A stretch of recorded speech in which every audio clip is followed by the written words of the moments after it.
Let's return to the Darkside universe to continue the hunt for the party animal's leader as the violent crime escalates in Gotham City.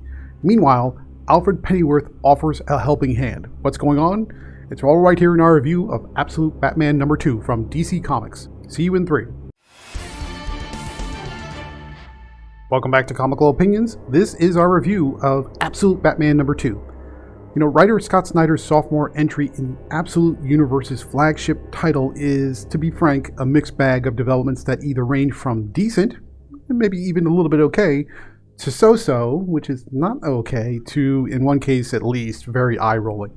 I can see what Snyder's trying to do here, I really can, but in his effort to combine twists on the mainline Batman's cast of characters and inject some wow moments, the issue kind of comes off as uneven in the energy department, and it fails to pull you in. Plus, you got a few moments that just make you cringe. But before we dig in, let's do a quick recap. When last we left the alternate Dark Knight in Absolute Batman number 1, MI6 agent Alfred Pennyworth returned to Gotham City after a years-long absence to find crime is on the rise. Specifically, the Party Animals gang, led by the enigmatic Black Mask, terrorizes the city at every turn, but a bat-like vigilante has emerged to do what the police can't. Alfred's research into Batman leads to a city engineer by the name of Bruce Wayne.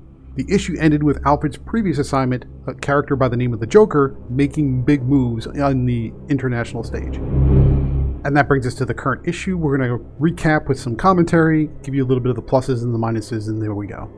In Absolute Batman number 2, we begin with a brief prologue that shows how young Bruce was swarmed by bats at the zoo during the incident that took his father's life. We learn through the flashbacks, which are peppered out throughout the entire issue, that the person who killed him is a gentleman by the name of Joe Chill, so there's no real deviation from the mainline character there. We also see that the swarm of bats, after he's eventually found, irrevocably changed Bruce's relationship with his mother and his friends because he was very withdrawn, and it traumatized him to enough of a degree that he withdrew from the rest of the world. As an aside, Scott Snyder's snippets of background help to build out Bruce's character to explain his motivations, his personality, and of course his inspiration for becoming Batman. I mean, when you're a little kid, you witness your father dying, and then you're swarmed and literally covered by bats. There is, of course, some symbology and metaphor going on there, but it works out. Young Bruce socially withdraws as a result, which is understandable, and explains his guarded demeanor during the brief scenes with his mother and friends in his adult years, which come later on in the comic. In the now, Alfred Pennyworth continues to monitor Batman's activities as the latter engages the Party Animals gang in an escalating series of skirmishes. At the Gotham City Aquarium, Batman uses his unusual gadgets to defeat an entire gang of attackers, including the use of concentrated doses of hydrochloric acid. When one of his many hideouts is discovered by and sieged by party animals in a high-rise, Batman sets off strategically placed explosives to destroy evidence of his presence and send a signal to the city that Batman is here. Throughout the entire scenario, Alfred is told by his superiors not to engage and let the situation play out. Now, the series of scenes showing Batman interacting with the party animals kind of underscores an observation we made in the first issue.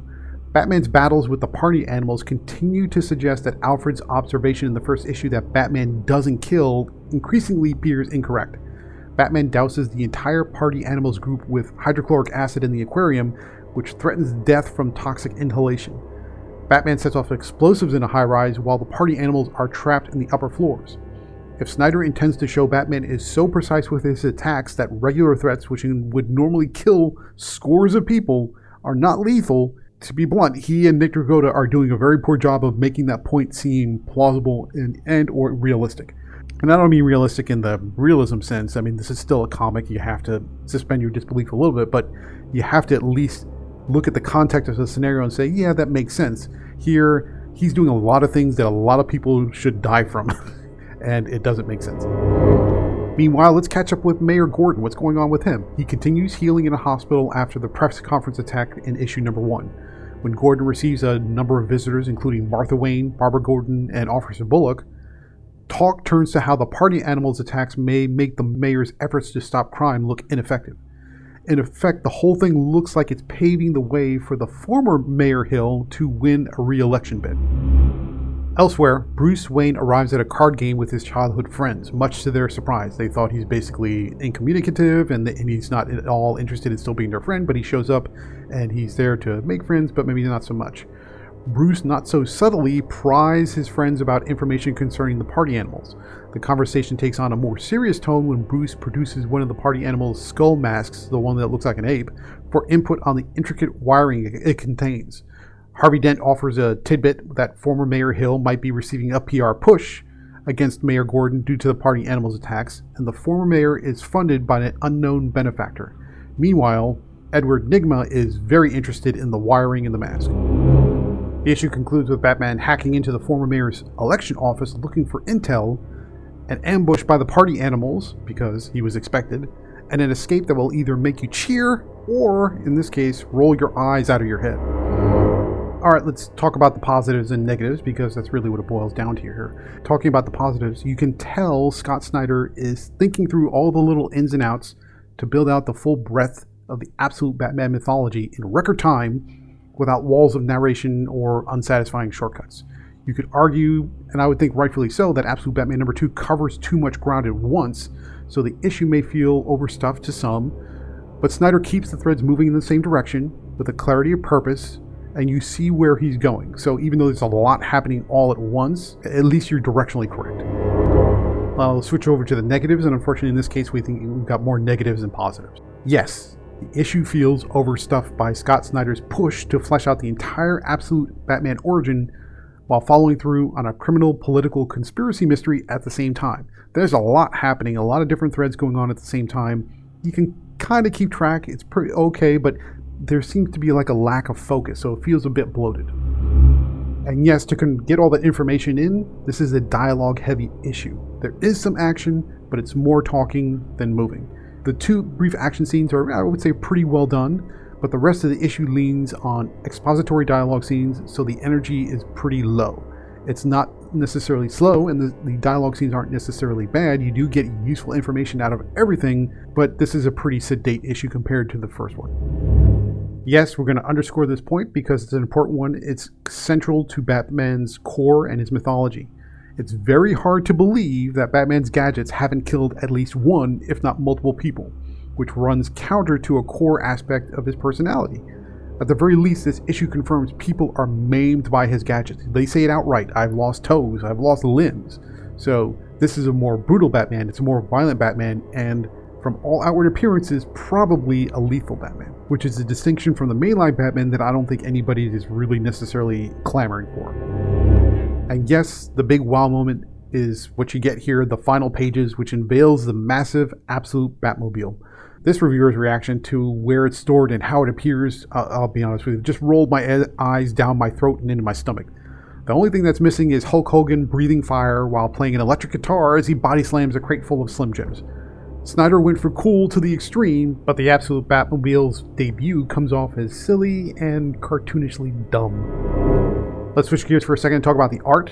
The art is fine. I mean, again, we had some misgivings about some of the preview images and the early concept designs because it looked really distorted and weird, but you get some cool moments, and again, Nick Dragotta makes great use of that weird cape hook stilt thingy to interesting effect here. He does some things that you can't do with a regular cape, and it looks pretty good.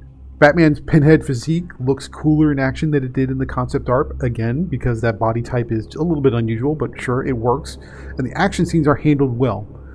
Further, Nick Dragotta makes the most of what he's given in a talking-heavy issue by making the multitude of quiet moments visually interesting. He uses great camera angles, he uses good perspectives, takes things off kilter, and at least makes the conversations appealing to the eye. Final thoughts, what do we think about Absolute Batman number 2? Honestly, it's a mixed bag of an issue that doesn't match the energy and cool moments in issue number 1. To Scott Snyder's credit, he fills in a lot of information quickly, but in a manner that makes the comic readable, and Nick Dragotta's art is strong. But the issue feels at times overstuffed and unevenly paced. Plus, the Absolute Batmobile debut is both head-scratching and the way it shows up, you'll note when you see it, and eye-rolling in its over-the-top extremities. Therefore, Absolute Batman number 2 earns a 6.5 out of 10.